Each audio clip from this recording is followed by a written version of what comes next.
And, the thugs that drive around and, like, beat people up and threaten them and visit job sites and vandalize and, file false injury reports to drive up liability insurance of contractors that aren't down with their little mafioso scheme. Do you think that the urban strife problem would be so bad? Are you really? I mean, come on.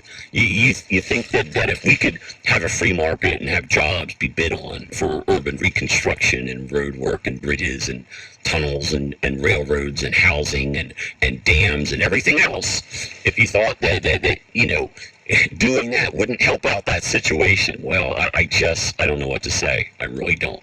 And I tell you what, it hasn't happened, and I don't know how it could happen. Certainly, it's not going to happen if it's an all-Democrat House, Senate, and President as well. We're already looking for a president who's pro-union. But, you got guys making $20, $30, $40 an hour. They're sitting on their fucking asses.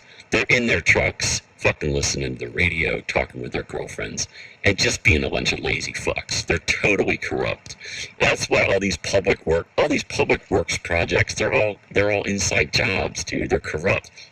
It's like them cocksucking city monument artists that get those gigs to make those stupid fucking statues in the city. You know what I mean? They're all gay. They're not fucking good, and they pay them like how many $50, $100, $200,000. It's all fucking inside job bullshit. Liberal artists cooking it up with their fucking mafia boys in the government and the city hall and shit. They're all getting these. It's all the same shit, man. You go and you want to repair, some sidewalks in the poorest section of, Philadelphia or something. You're gonna go through the Public Works Department, the Philadelphia Road Department. You're gonna award it out to some union contractor.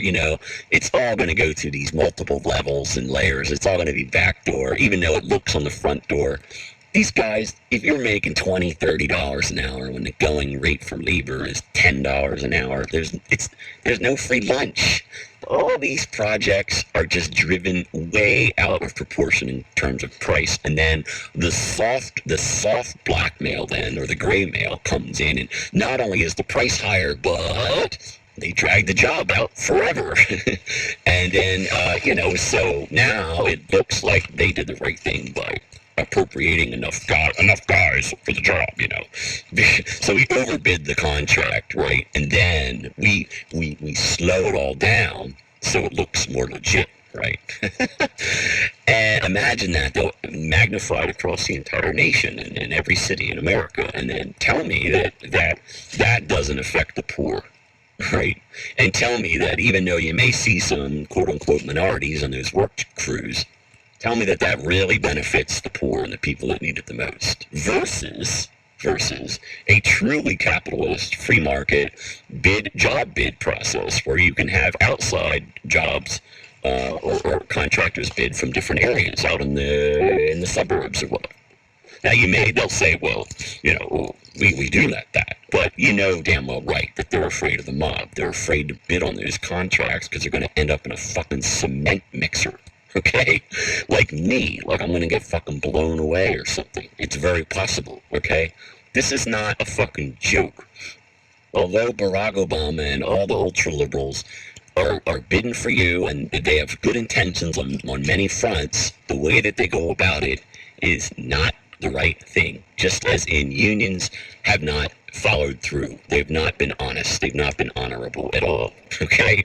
What started as a noble endeavor to end child labor and, get people out of coal mines after, 10 hours of work, has gone completely corrupt.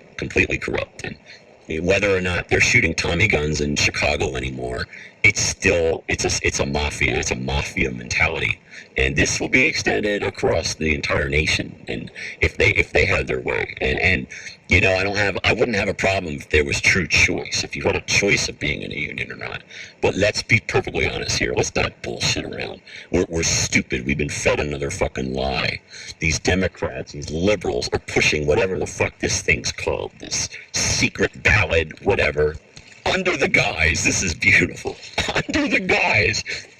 Thus illustrating the the sheer prowess of our voting populace being educated by our pathetic public education system, which is also union. Um, okay, the guys is that they're going to eliminate company corporate intimidation, right? Because if you're going in, I guess, to have a ballot at your workplace, right? And you're going into a voting box, or you're putting your little tag in a box or whatever, well, theoretically, the company could intimidate you, or try to brainwash you, or look at your ballot and see how you voted, if you voted pro-union or not. And then if you vote pro-union, well, then the company's going to have it in for you, right? So this eliminates that, because they want to get this ballot thing out of, whether we want to go union or not, out of the company premises, right? Okay, because the company's the bad guy, never the union, right? It's always the Republicans and the capitalists. They're the bad guys, right? Even though they're the ones making all the jobs to begin with, right?